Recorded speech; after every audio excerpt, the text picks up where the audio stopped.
de calmar un huracán que se pensaba que iba a arrasar con tantos pueblos, ciudades, y posiblemente iba a acabar con muchas vidas, pero tenemos un Dios que está por encima de las tempestades.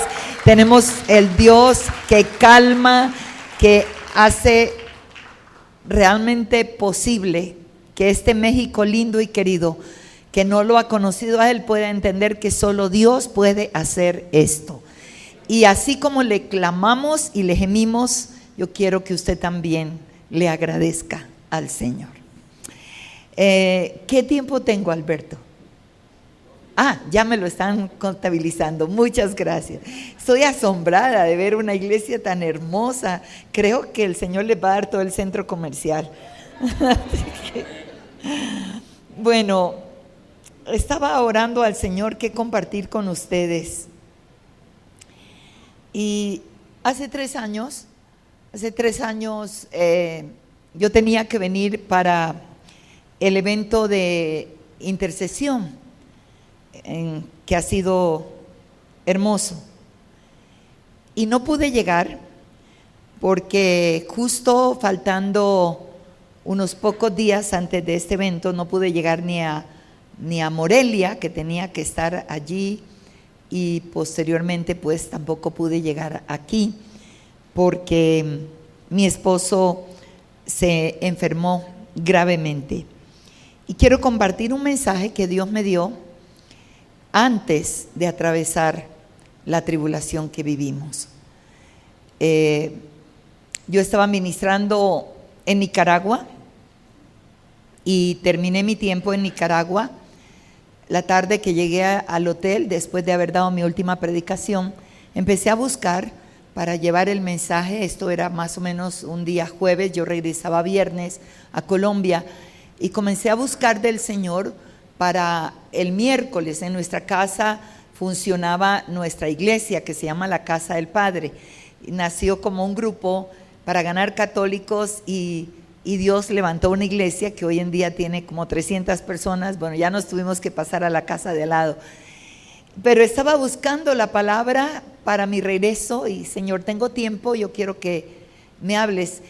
Muy pocas veces me ocurre que Él me dé un mensaje así tan rápido. Los pastores y los que predicamos, si dependemos de Dios, saben que a veces uno gime y pasan días y pasan meses y es impresionante que Dios se tarda. Y yo creo que a Él le gusta que le busquemos y le gusta tenernos allí. Y dice, no te preocupes, pero te quiero tener aquí, después ya te lo doy.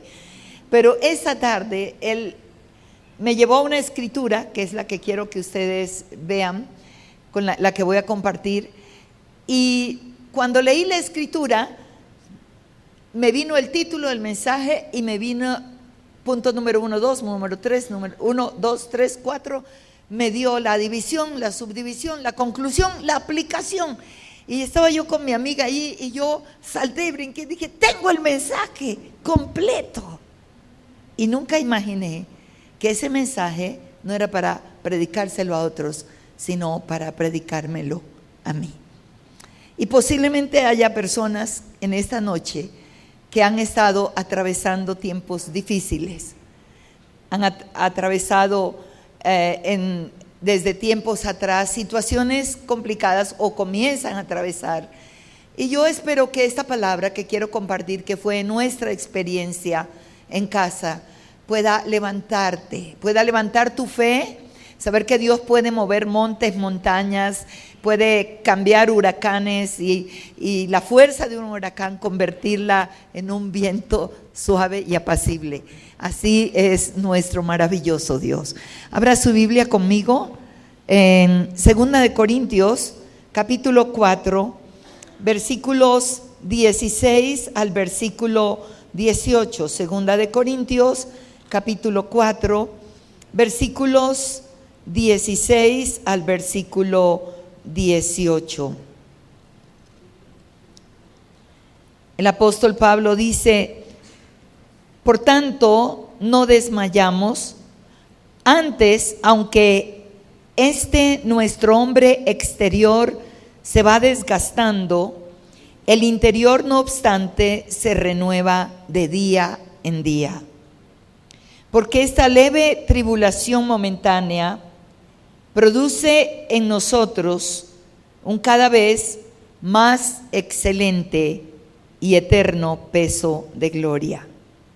No mirando nosotros las cosas que se ven, sino las que no se ven, pues las cosas que se ven son temporales, pero las que no se ven son eternas.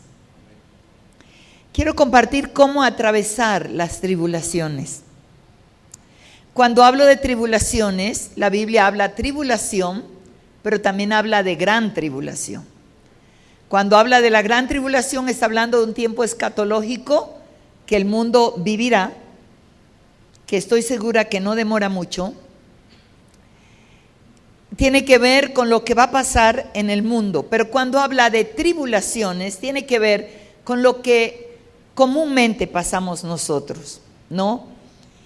Y a través de este mensaje yo quiero mostrarte cómo el apóstol Pablo, un hombre que considero de los más maduros, un verdadero apóstol en lo que describe el Nuevo Testamento, él habla con tanta madurez, pero a la vez con tanta gloria de lo que consideramos un tiempo difícil en nuestra vida. Como creyentes tenemos que saber que no estamos exentos de los tiempos difíciles. Como creyentes tenemos que recordar lo que el Señor dijo: en el mundo ustedes tendrán aflicción. Él no les dijo, la vida cristiana va a ser tan suave. Olvídense, todo lo que vivieron atrás, cuando ya caminen en mis caminos, jamás les va a tocar nada. Yo descubrí que me ha tocado mucho. Pero él dijo, en el mundo ustedes tendrán aflicción, pero confíen, porque yo he vencido al mundo. Qué esperanza, ¿no? Así es que yo puedo decir que la tribulación es el ambiente natural en que vivimos. Muchos vivieron la tribulación del huracán. Mi esposo, mi familia, mis hijos en Quito, en California, mis nietos: mami, ¿dónde estás? ¿Dónde estás? Lo del huracán. Yo dije, tranquilo, estoy en Puebla, que estoy lejos, pero estoy orando por los que están cerca al huracán. Y entonces ellos dijeron, gracias a Dios. Las crisis que vivimos realmente son parte de nuestra vida. El problema no son las crisis. Siempre vamos a vivir de tiempos en crisis. El problema que tenemos es que no sabemos qué hacer en medio de las crisis. Una crisis matrimonial generalmente redunda en este tiempo de una manera tan rápida en un divorcio, en una separación, con tristeza. Pero las crisis matrimoniales no son lo último de la vida. Realmente son, si lo miramos desde una perspectiva buena, es un periodo duro, difícil, que si lo sabemos manejar y lo sabemos pasar, producirá una madurez grandísima en nuestros matrimonios y una solidez para nuestros hijos en el futuro. Me gusta mucho cómo los japoneses definen la palabra crisis. Los japoneses definen la palabra crisis como significado de crisis, oportunidades. Y en el terremoto tsunami del 11 de marzo del 2011, todos los que vimos las noticias por televisión, vimos cómo Japón experimentó un terremoto tan fuerte, pero tan fuerte, de 9.0 en la escala de Richter. Y fue un terremoto que sacudió el país. Qué increíble que ellos se habían preparado sus construcciones. Es gente muy inteligente. Y sus construcciones realmente con el terremoto no fueron afectadas. Pero no estaban listos para el tsunami. porque una vez que se dio el terremoto, inmediatamente el mar retrocedió. Ahora, yo hablo de esto con toda autoridad porque yo nací en una isla del Pacífico y nosotros vivimos un tsunami. Entonces yo sé qué es esto. Ellos no estaban preparados y el tsunami arrasó con miles y miles de personas y sus casas y todo. Pero es increíble que en 2 meses ellos habían reedificado el aeropuerto, lo habían reconstruido. Y en 1 año, más del 50% de las viviendas, de los edificios, habían sido reconstruidos. Ahora, ¿por qué les digo eso? Porque ellos hicieron una presentación en la ciudad de Bogotá y pasaron las películas donde presentan lo que para ese tiempo que las presentaron habían restaurado, lo que un tsunami había dañado. No se quedaron allí, siguieron caminando. Pablo aquí en el texto que leímos no desconoce nuestra debilidad humana, no desconoce tu fragilidad y mi fragilidad, pero él expone en estos cortos versículos de manera tan correcta lo que puede sucedernos, pero también cómo mantenernos en victoria en medio de una tribulación. ¿Cómo veía Pablo las tribulaciones? ¿Cómo las concebía? ¿Cuál era realmente su óptica? ¿Qué hacer? ¿Qué nos dice qué hacer cuando las estamos atravesando? Qué hermoso que pudimos orar en grupitos tan pequeños. No nos tomó mucho tiempo, pero fue demasiado edificante. Fue hermoso, me gusta, los felicito, porque no dependen de que el pastor ore, no dependen de que venga el predicador y ore, porque si no, no pasa nada. Los están acostumbrando como creyentes que tu oración es efectiva, tiene poder y Dios puede hacer milagros en el círculo de 3 o de 4. Eso se llama iglesia madura. Y Pablo habla de esto, de lo que tú acabaste de orar allí. ¿Cómo atravesamos las tribulaciones? ¿Cómo veía él? Entonces quiero trabajar 4 puntos de mi mensaje, de lo que Pablo habla acerca de la tribulación. Y la primera cosa que encuentro yo, que fue mi mensaje que el Señor me dio en Nicaragua tan rápido, después les digo por qué me lo dio, es que Pablo habla del peso de la tribulación. Y entonces él dice en el versículo 17, porque esta leve tribulación, diga conmigo, leve. Ahora, ¿qué significa leve? Leve significa ligero, tenue, suave, insignificante. Y él está diciendo esta leve tribulación. Pero la pregunta que hacemos es, ¿a qué consideraba leve él? Posiblemente Pablo no había pasado nada de lo que tú y yo hemos pasado. Posiblemente lo que fue que se le encarnó una uña. Bueno, 2 de Corintios, un poquito más adelante, capítulo 11, describe lo que fue su leve tribulación. Algunos aspectos mencionados, no todos. Pero aquí, en 2 de Corintios capítulo 11, a partir del versículo 21, él está haciendo una defensa de su apostolado ante la iglesia de Corinto, una iglesia que él fundó, que era su hija, pero una iglesia que trajo tanta controversia aún sobre él. Y entonces él describe aquí su leve tribulación. Dice el versículo 21, para vergüenza mía lo digo, para eso fuimos demasiado débiles. Pero en lo que a otro tenga osadía, hablo con locura, también yo tengo osadía. Son hebreos, yo también. Son israelitas, yo también. Son descendientes de Abraham, también yo. Son ministros de Cristo, como si estuviera loco, hablo, yo más. Y entonces, en su defensa, él comienza a describir lo que él ha vivido. Y dice, en trabajos más abundante, en azotes sin números, en cárceles más, en peligros de muerte muchas veces. De los judíos 5 veces he recibido 40 azotes menos uno. Y escuche, más que los que recibió Jesús.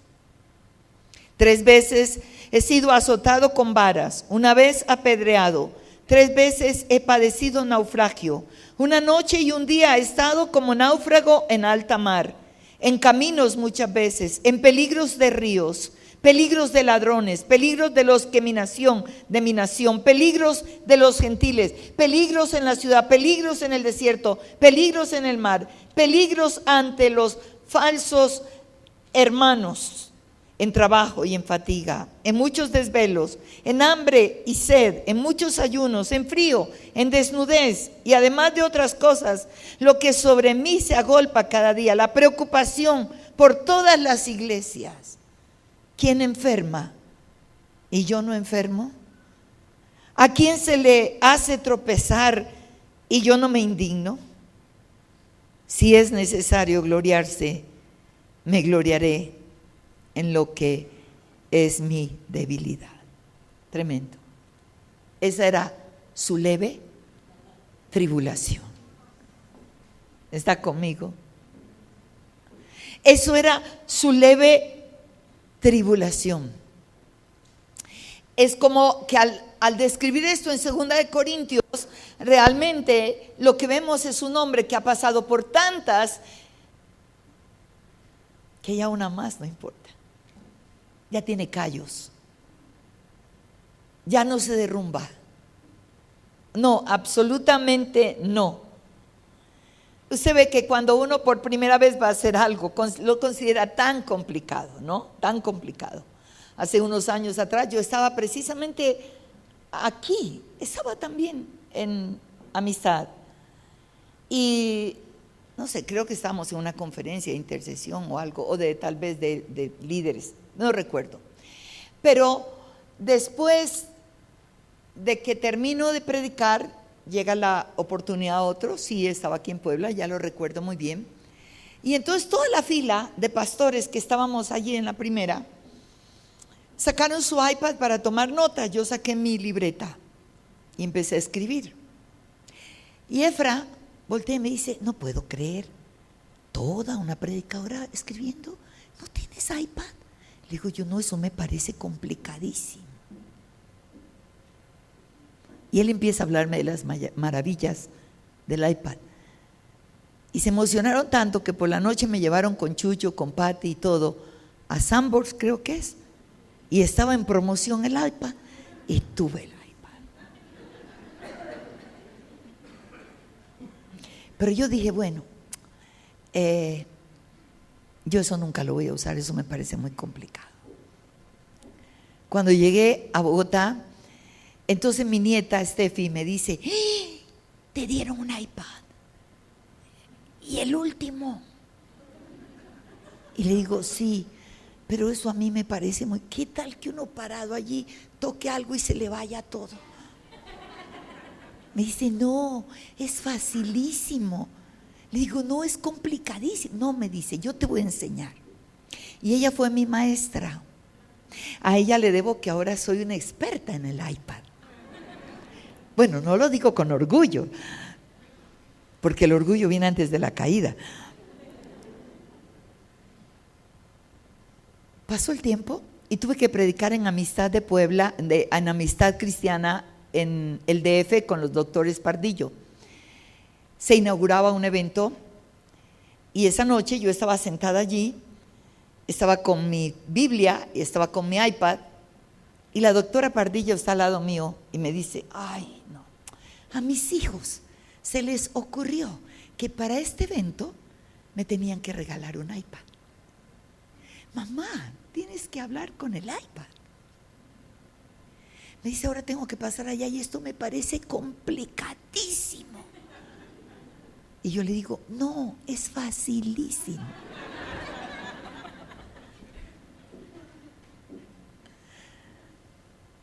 está leve.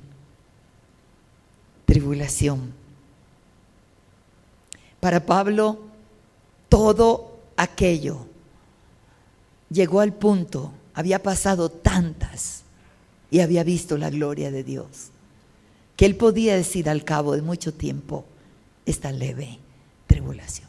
Cuando tú trabajas en este maravilloso trabajo de esto que es lo más hermoso, yo no me cambio, mi vida, agradezco a Dios por la oportunidad de servirle de esta manera. Paso alrededor de miles de personas, escucho tantas personas y no quiero dejar de ser sensible, quiero detenerme a pesar que son tantos y poder, aunque sea un toque o algo que Jesús haga a través de mi vida, y quiero oler a chivo y a oveja. Entiéndanme, llorar con los que lloran y sufrir con los que sufren. Y en ese maravilloso trabajo te llega a pasar lo de Pablo. Escuchas tanto el dolor del corazón de otras personas que hay un momento en que a medida que te cuentan sus historias, sus dolores, sus tribulaciones, tú llegas a pensar, no, yo no he vivido nada. Lo que yo consideraba tan terrible no es nada comparado a lo de otros. Esta leve tribulación, él habla del peso. ¿Cómo evaluamos nosotros los momentos duros, los momentos difíciles? Para muchos es un peso aplastante. Muchos consideran que nadie más sino ellos están sufriendo. Pero vamos al segundo punto. Él habla del peso de la tribulación, pero inmediatamente habla del tiempo de la tribulación. Y entonces dice en el mismo versículo 17, porque esta leve tribulación, y luego dice otra palabra, momentánea. Diga conmigo, momentánea. Y el diccionario dice que momentáneo significa temporal, transitoria, breve, rápido, fugaz, pasajero. Lo que Pablo tenía muy en claro es que lo que estaba viviendo no iba a durar toda la vida. Cuando usted va al libro de Hebreos, en el capítulo 10, en el versículo 35 al 39, el escritor a los Hebreos, me gusta cuando define algo parecido a lo que Pablo está llamando momentánea. Versículo 35, el escritor a los Hebreos dice, no perdáis pues vuestra confianza, que tiene grande galardón. Versículo 36 dice, porque os es necesaria la paciencia para que habiendo hecho la voluntad de Dios, obtengáis la promesa. Porque aún un poquito, diga un poquito, haga así, un poquito, diga momentáneo, y el que ha de venir vendrá y no tardará. Mas el justo vivirá por fe, y si retrocediere, no agradará mi alma. Pero nosotros no somos de los que retroceden para perdición, sino de los que tienen fe para preservación de su alma. Y aquí el escritor a los Hebreos nos da una idea. Las tribulaciones no van a durar toda la vida. El problema no va a durar toda la vida. Eso va a pasar. Por eso Pablo dijo momentánea. Es un momentito. No va a durar toda la vida. David entendía mucho esto. Y usted sabe que David fue otro hombre que pasó por desiertos, por cuevas, por persecuciones, por calumnias, por un golpe de estado, por tantas cosas, por su propio hijo que lo traicionó. Y David, me gusta en el Salmo 30, versículo 5, en la traducción de la Nueva Traducción Viviente, dice, pues su ira dura solo un instante, pero su favor perdura toda una vida. El llanto podrá durar toda la noche, pero con la mañana llegará la alegría. Como me gusta. David dice, la noche no dura toda una vida. En la noche vendrá el llanto, pero en la mañana Dios traerá su alegría. Cuando yo no pude venir fue porque mi esposo le dio de un momento a otro un dolor muy fuerte en su estómago y pensamos que iba a pasar. Le di una agüita y pensamos que iba a pasar. Pero el dolor siguió. Y mis nietos lo llevaron a la clínica y luego nos reunimos allí. Entró a cuidados a urgencias. Duramos todo el día en urgencias. Pensamos que ya en la noche salíamos, pero hacia las 7 de la noche, mientras estábamos en los cuartitos de urgencia, vino el doctor con los resultados de la ecografía que le habían hecho, los exámenes de sangre y todo.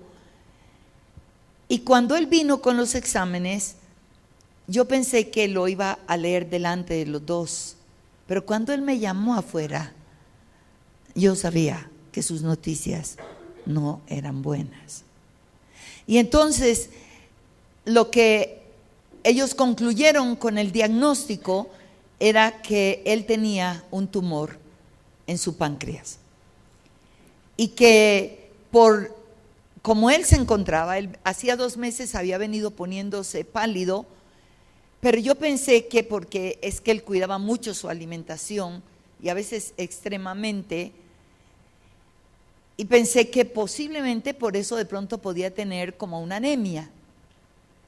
Y cuando el doctor me llamó, me dijo, señora, lo más seguro es que sea un cáncer de páncreas. No sale nada en la ecografía, pero vamos a mandar un TAC. Enviaron el TAC, no salió nada, pero ellos estaban tan convencidos y ordenaron esa noche, ya nosotros no salimos de allí, nos tocó quedarnos. En definitiva, no salimos de la clínica como en 1 mes y unos días. Porque ya en el último examen que le tomaron, que fue muy completo de lo último, efectivamente él tenía un tumor y era un tumor canceroso, porque alcanzaron a tomar un poquito la biopsia. Ya vino en la mañana el especialista en cirugía de estómago y de todo. Un hombre, yo diría que en medio de la tribulación Dios envía gente que es hermosísima. Usted sabe que hoy en día la medicina ha perdido realmente su apostolado. Hoy el médico te atiende la carrera, bueno, tengo 3 minutos, salga, así, bueno, te tratan como el ganado. Claro, aquí en México no pasa eso. Yo creía. Pero este médico, este doctor, realmente es de pocos que conservan el apostolado de la medicina. Y él se sentó y él dijo,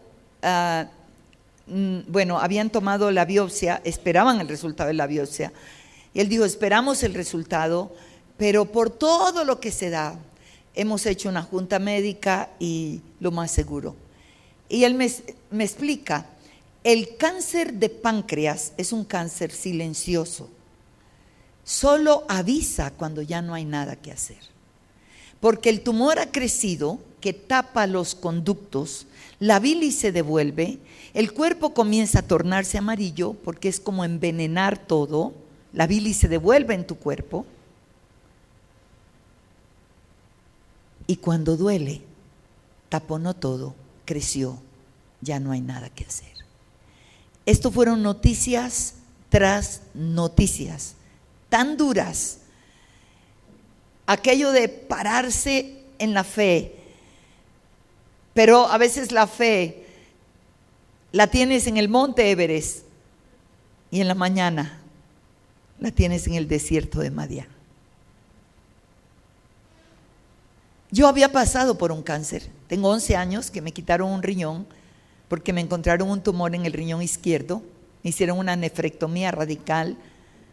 Fue una operación muy, muy riesgosa. Se suponía que estaba invadida, pero mi milagro estaba, después de la patología del examen, el tumor estaba encapsulado y ni la cápsula del tumor tenía cáncer. Dios había obrado. Entonces, todos esos recursos de fe. Pero una cosa es cuando tú lo vives y otra cosa es cuando el hombre de tu vida es el que está. Y sentí que la vida se me iba. Tenemos 49 años de casados y ha sido mi mayor bendición. Si tú me preguntas cómo te defino a mi esposo, solo con una palabra: integridad, transparencia. Y empezó nuestra tribulación. Y eso comenzó un día lunes y el día miércoles yo tenía que predicar. No tenía que predicar, con todos ya estábamos en la clínica. Y Dios me dijo: es que tienes que predicártelo porque es para ti. Así es que párate y lo predicas. Y yo prediqué este mensaje, pero lo prediqué para mí. Lo prediqué en medio de todo el quebrantamiento, de toda la angustia. Los médicos, unos decían que no era operable, que ya no había nada que hacer. Este cirujano dijo: vamos a seguir indagando, y luego ya nos explicó todas las cosas. Era una operación demasiado riesgosa, tanto para mi esposo como para los médicos, porque podía quedar allí. El tumor estaba localizado muy mal. Y entonces empecé a ver el tercer punto de Pablo.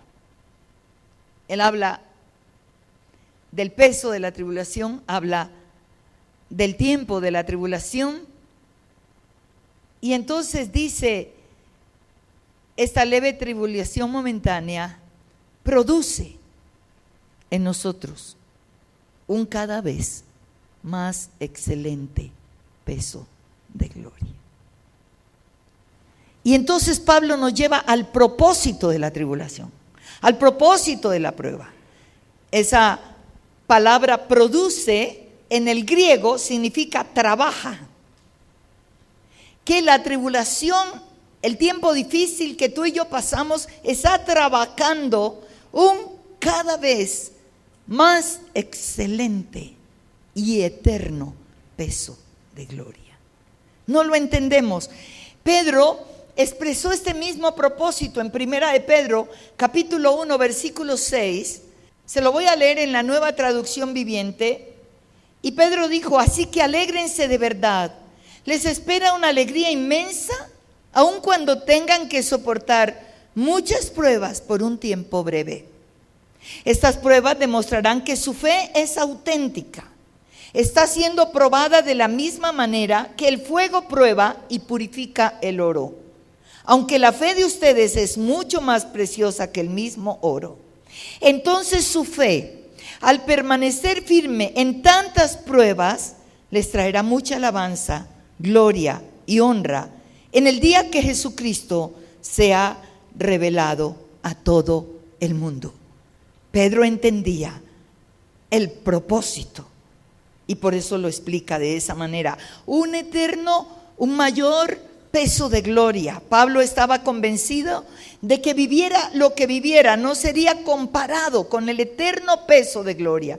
Él también dijo en Romanos capítulo 8, verso 18: tengo por cierto que las aflicciones del tiempo presente no son comparables con la gloria venidera que en nosotros ha de manifestarse. El propósito de todo esto era producir un eterno, un mayor, un incomparable peso de gloria. ¿Cómo puede uno imaginar que atravesando un valle de sombra de muerte tú puedas experimentar gloria? Pues la experimentamos. Mi esposo estaba convencido que Dios lo sanaría. Yo medio convencida. Yo recibía todos los informes. Junto con mis hijos recibíamos todo. Él no recibía todo, pero yo recibía todo. Sentía que la vida se me iba. Pero en esa tribulación comenzamos a experimentar gloria. El peso de la gloria de Dios. Y entonces, ¿qué produce? ¿Qué trabaja en tu vida y en mi vida la prueba? ¿Qué trabaja? Trabaja tantas cosas.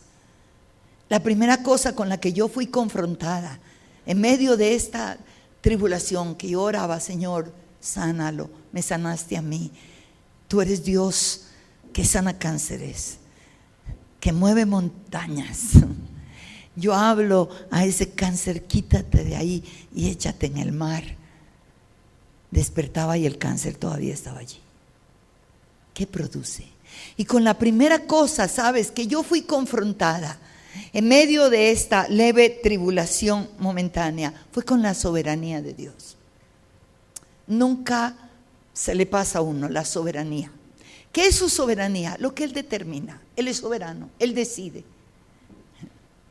Y una mañana que yo estaba gimiéndole allí, tirada en el suelo, diciendo: Señor, sánalo.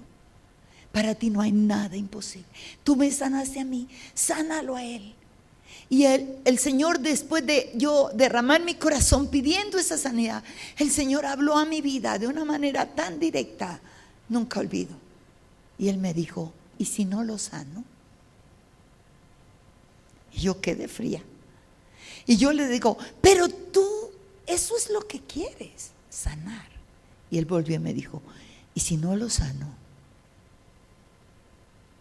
¿Seguirías creyendo en mí? ¿Seguirías trabajando para mí? Y yo dije: pero tú lo puedes sanar. Y Él me dijo algo. Me dijo: eso es lo que tú quieres. Pero te has preguntado: ¿qué quiero yo? Y me dejó fría. ¿Qué quiero yo? No me dijo más. Y yo salí de ahí llorando. Yo dije: mañana hablamos, ahorita no.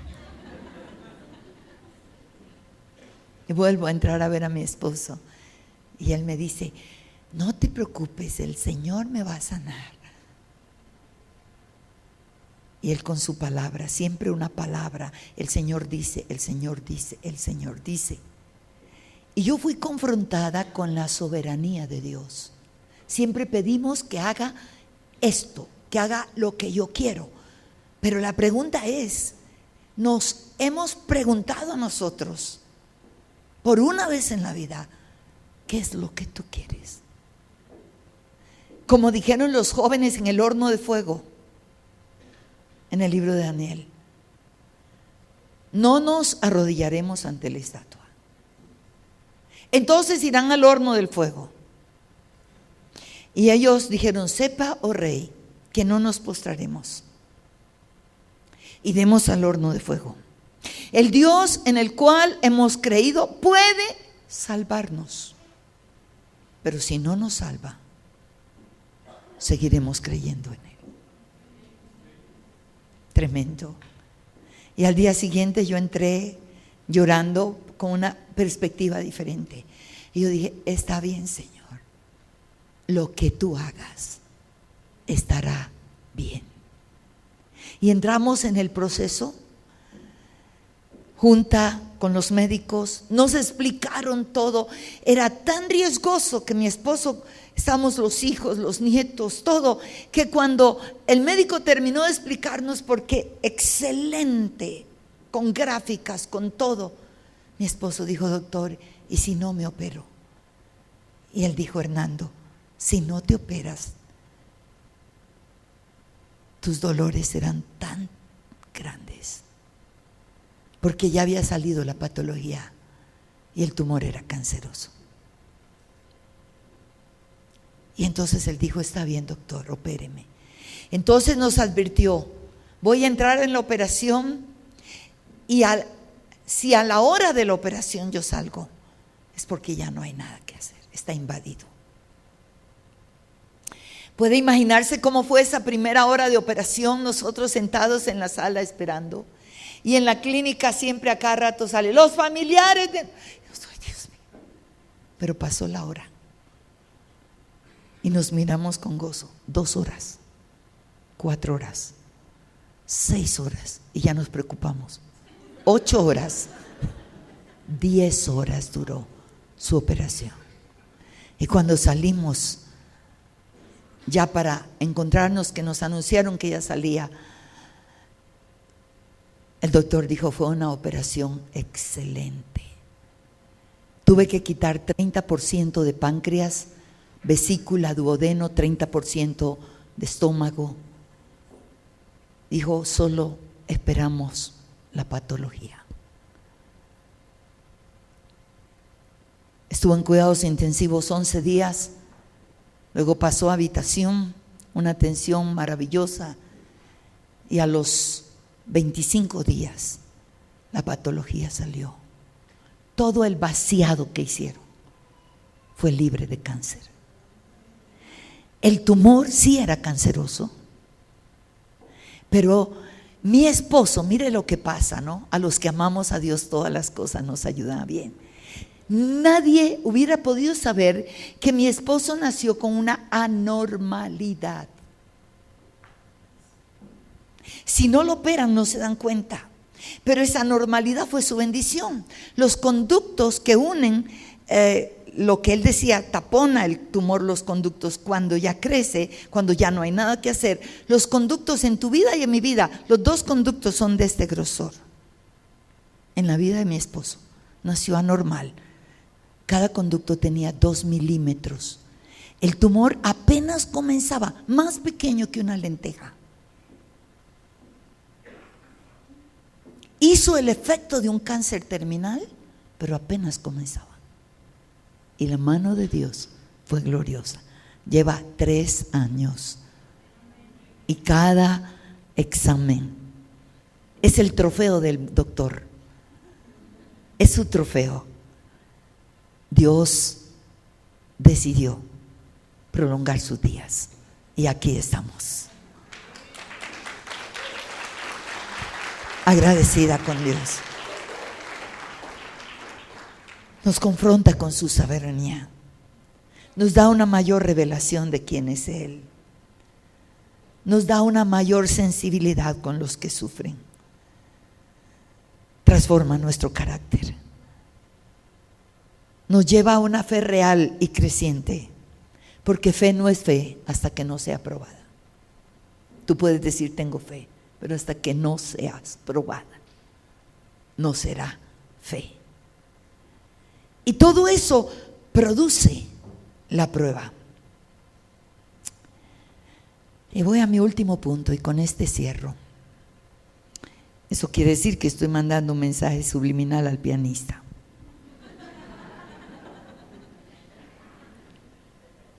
Entonces, el peso de la tribulación. Número 2, el tiempo de la tribulación. Número 3, el propósito de la tribulación. Número 4, cómo atravesamos la tribulación. ¿Qué dice Pablo? ¿Cómo podemos atravesar cada tiempo difícil de tu vida, de mi vida? Aquellos momentos que parecen tan duros, de injusticia, de enfermedad, de calamidades, de problemas financieros, de tantas cosas. Y Pablo aquí en el verso 18 nos determina cómo tú y yo podemos atravesar un tiempo difícil. Y entonces dice aquí: no mirando nosotros las cosas que se ven, sino las que no se ven. Pues las cosas que se ven son temporales, pero las que no se ven son eternas. Hay cosas que tú no vas a ver, quisieras ver, pero no las ves. Pero lo que Dios dice es: no mires lo que está pasando, mira lo que no se ve.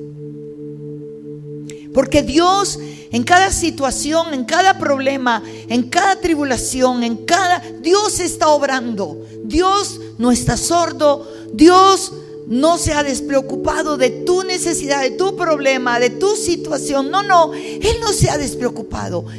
A veces está en silencio, clamamos y no hay respuesta. No se preocupe, Él está oyendo. Los silencios de Dios son reales, pero no quiere decir que no te ama, que se olvidó de ti, que te dejó a la deriva. No, Él está allí.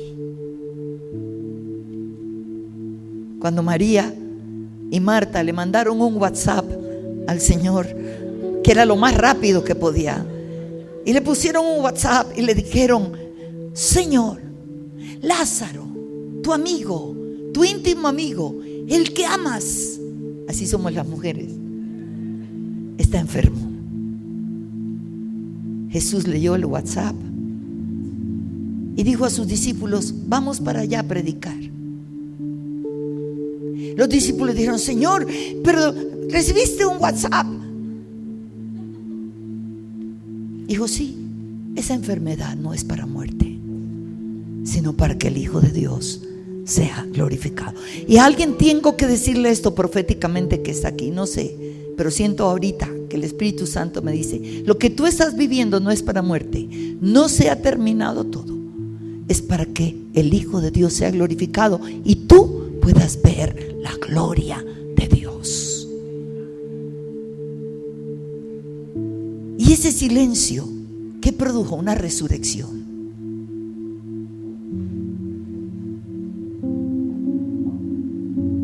A veces cuesta explicarle a la gente los silencios de Dios. Venía de ministrar un domingo, tenía que predicar estaba en West Palm Beach y tenían que llevarme a Miami a predicar a una iglesia. Iba una niña de 12 años, su mamá que iba manejando, otra hermana de la iglesia. Íbamos hablando justo de los silencios de Dios, porque ella tenía un problema. Y yo estaba tratando de explicar, y su hijita de 12 años, ella me dio la respuesta, nos dio la respuesta, y se la puedo enseñar para que la tenga en cuenta. La entendí, yo la entendía, pero ahora tengo el recurso de enseñarla. Y ella dijo: eso es sencillo. Dijo: eso para mí es como en mi escuela, dijo. En mi escuela yo tengo una buena relación con mi maestra, y mi maestra es muy especial, y las cosas que yo le pregunto siempre me las responde y me las enseña. Pero cuando llega el momento del examen, de la prueba, y nos dan para contestar, y tantas veces yo le digo: maestra, y la llamo, no me contesta, no me responde. Y cuando termina el examen y lo entrego, le digo: y maestra, ¿por qué tú no me contestabas? Y dice: Belén, era el tiempo de la prueba, no podía responderte, porque la prueba es para saber si todo lo que te he enseñado lo has recibido. Ese es el tiempo. No mirando lo que se ve, sino lo que no se ve. Hebreos 12:2 dice: puesto los ojos en Jesús, el autor y consumador de la fe, el cual por el gozo puesto delante de él sufrió la cruz, menospreciando el oprobio, y se sentó a la diestra del trono de Dios. Jesús, el autor y consumador de la fe, no miró la cruz. Era duro. Realmente la cruz era la muerte más ignominiosa. Pero cuando estaba eso, que aparte de eso la cruz lo separaba de su Padre, ¿sabe qué lo sostuvo? No miró la cruz, miró lo que no se veía, el gozo puesto delante de él. Más allá de la cruz estaba tu vida, tu salvación, mi salvación. Por ti y por mí menospreció la cruz, la hizo a un lado, porque su meta era salvarnos y redimirnos, y Él lo hizo. Gloria a Dios.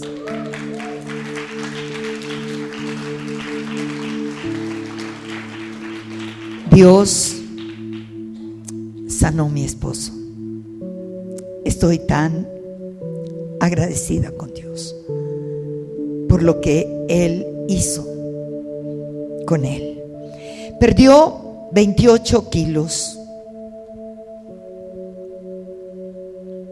Quedó en huesito y pellejito porque era delgado. Quedó pesando 38 kilos. El doctor dijo: no va a subir mucho.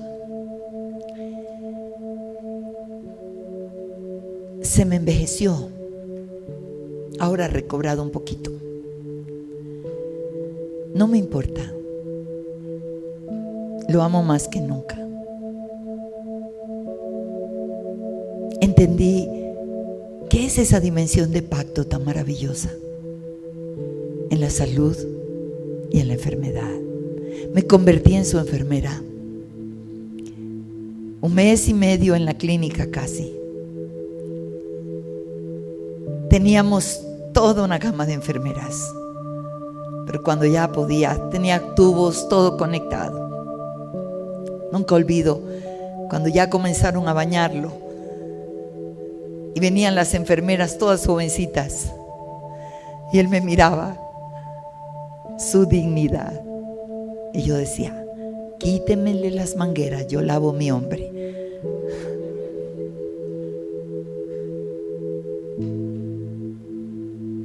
Fue maravilloso. Pasamos al otro lado. Pero aún en medio de todo eso, experimentamos el eterno peso de gloria. ¿Qué hacemos? ¿Damos la espalda a Dios? ¿Qué hacemos? ¿Renegamos? Déjenme terminar con esta historia y oraré por ustedes. Hace un tiempo leí esta historia que me tocó muchísimo. Es la historia del gran violinista Paganini. Me pareció increíble, casi como lo que habíamos vivido nosotros. Y escuche esto. Algunos decían que Paganini era un genio, otros que era sobrenatural. La realidad es que las notas mágicas que salían de su violín tenían un sonido diferente. Por eso nadie quería perder la oportunidad de ver su espectáculo. Una noche, el escenario de un auditorio estaba repleto de admiradores, preparado para recibirlo. La orquesta entró y fue aplaudida. El director fue ovacionado. Pero cuando la figura de Paganini surgió triunfante, el público deliró. Paganini colocó su violín en el hombro y lo que sucedió a continuación es indescriptible. Blancas, negras, fusas, semifusas, corcheas, semicorcheas parecían tener alas y volar con el toque de aquellos dedos maravillosos. De repente, un sonido extraño irrumpió el sueño del público asistente. Una de las cuerdas del violín de Paganini se había roto. El director paró. La orquesta se detuvo. El público se quedó en silencio, pero Paganini continuó tocando las 3 cuerdas del violín, mirando su partitura como si nada hubiera ocurrido. Él continuó extrayendo sonidos deliciosos de un violín con problemas. El director y la orquesta, admirados, volvieron a tocar y el público se tranquilizó. De repente, otro sonido perturbador atrajo la atención de los asistentes. Otra cuerda del violín de Paganini se acababa de romper. El director paró de nuevo, la orquesta se detuvo otra vez, pero Paganini continuó con el concierto, como si nada hubiera ocurrido. Se olvidó de las dificultades y continuó arrancando sonidos imposibles de un violín con 2 cuerdas. El director y la orquesta, impresionados, volvieron a tocar, pero el público no podía imaginar lo que iba a ocurrir a continuación. Todas las personas asombradas gritaron cuando la tercera cuerda del violín de Paganini se rompió. El director y la orquesta se detuvieron una vez más, como la respiración del público se paralizó. Pensó que el concierto había llegado a su final, pero Paganini siguió. Como si fuera un contorsionista musical, arrancó todos los sonidos posibles de la única cuerda que le quedaba en el violín. Ninguna nota fue olvidada. El director embelesado se animó, la orquesta se motivó, el público pasó del silencio a la euforia, del pánico al delirio. Paganini alcanzó la gloria. Su nombre perdurará a través del tiempo, porque él no solo es un violinista genial, es el símbolo del profesional que continúa adelante, aunque todo el mundo diga que es imposible. Cuando tus cuerdas se rompan, haz como Paganini, sigue adelante con fe. Los sueños y el triunfo están delante de ti, y si paras, jamás los alcanzarás.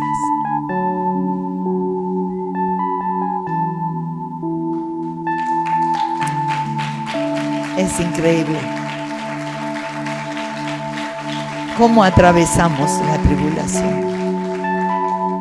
Dejamos de que nuestra vida dé su sonido por lo que nos está pasando, o a pesar de que nuestras cuerdas se rompen, seguimos adorando y exaltando a un Dios que nos amó y nos salvó y nos redimió. Lo mejor después de la prueba está por venir, y así ha sido para nosotros.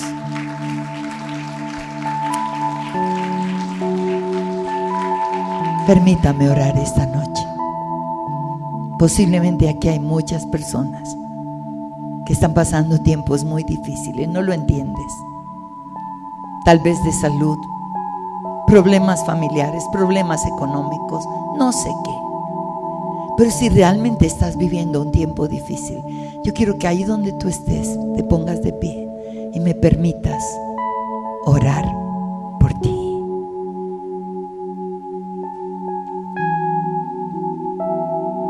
No olvides, nadie mejor que el apóstol Pablo para enseñarnos cómo pasar esta tribulación, y que tú puedas decir de aquí en adelante, porque esta tribulación momentánea, esta leve tribulación momentánea, no me va a aplastar. Es leve, está leve, ligera, suave, momentánea. No va a durar mucho, pero va a producir en nosotros un cada vez más excelente y eterno peso de gloria. Yo quiero que sepa, yo he amado a Dios con toda la pasión de mi corazón, pero en cada prueba he aprendido a conocerlo más y a amarlo más.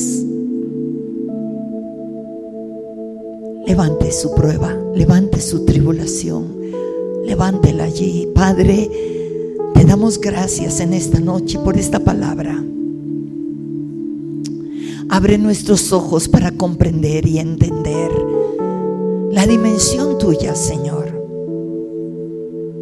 Ayúdanos a ver que los momentos difíciles que pasamos, las pruebas, las luchas, los valles de sombra de muerte, las tribulaciones, todo aquello que vivimos en un momento dado, las injusticias, las calumnias, el que nos roben la dignidad cuando no es verdad.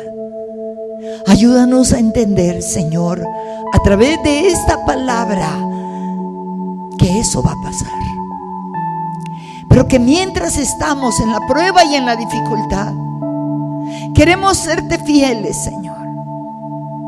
Queremos conocerte más de lo que te conocemos. Queremos aún, Señor, estar dispuestos a que tu soberanía se muestre entre nosotros. Hoy, mientras oramos, creemos que tú puedes hacer milagros, pero aún antes de darte la oportunidad de hacer los milagros, queremos decirte: lo que tú hagas está bien. Puedes decirle eso: Señor, lo que tú hagas, como tú obres, está bien. Está bien con mi alma. Está bien, como te dijo la tsunamita, se lo dijo al profeta: todo está bien.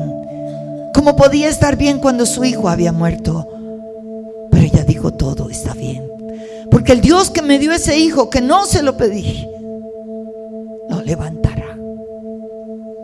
Y hoy te pido milagros en la vida de cada persona aquí. Y hoy te pido que tú obres tus milagros maravillosos, que tú sanes. Si hay cáncer en el cuerpo, tú lo sanes. Si hay tumores, que desaparezcan. Toda clase de enfermedad, presión alta, diabetes, problemas de riñones, problemas del corazón, problemas cerebrales, problemas en los huesos, en el estómago, en la tiroides, en lo que sea. Solo te pedimos que tu mano de poder sea extendida, que obres en cada necesidad, en cada situación. Y Señor, que nosotros podamos mantener nuestros ojos hacia arriba, caminando en la tierra en medio de la tribulación, pero mirándote a ti, puestos los ojos en Jesús, el autor y consumador de nuestra fe. Y que podamos darte a ti toda la honra y toda la gloria por siempre. Amén. Amén. Amén. Muchas gracias. Muchas gracias, Alberto. Antes de que ustedes dos me reciban, cuando tú estabas dirigiendo aquí, sentí el corazón de Dios tan agradado con la vida de ustedes. Yo no conozco nada de ustedes, solo sé que son muy buenas personas. Pero Dios te dice a ti y a ti, mujer, que Él se complace con sus vidas, porque ustedes a Él le han entregado todo. No han reservado nada. Lo han dado todo por Él y para Él. Dios se agrada con tu corazón, siervo. Él ve tu corazón como el de un niño que solo quiere agradarle a Él. Él ve que todo lo que ustedes hacen, lo hacen para Él. No buscan gloria, buscan la gloria de Él. Yo vi una sonrisa profunda en el corazón de Dios mientras tú estabas aquí. Él los ama y Él aprecia tanto que le hayan dado su vida, sus bienes, lo que hubiera sido otra oportunidad para el mundo, se la has entregado al Señor. Tu familia, todo. Vienen días donde Dios les va a dar sueños, visión, una visión que viene de su corazón. Han ido paso a paso y han visto la gloria de Dios, pero vienen cosas mayores y Dios los está preparando para que ustedes las puedan recibir. Dios está dándoles a ti, Carolina, y a ti, está formando un corazón paternal como el de Dios. Y cuando hablo de paternidad no tiene género, hablo para los dos, maternidad y paternidad como es Dios, porque van a abrazar su gente y Dios va a levantar un liderazgo sólido y estable. Van a tomar la juventud y la van a formar como forma un padre o una madre a un hijo.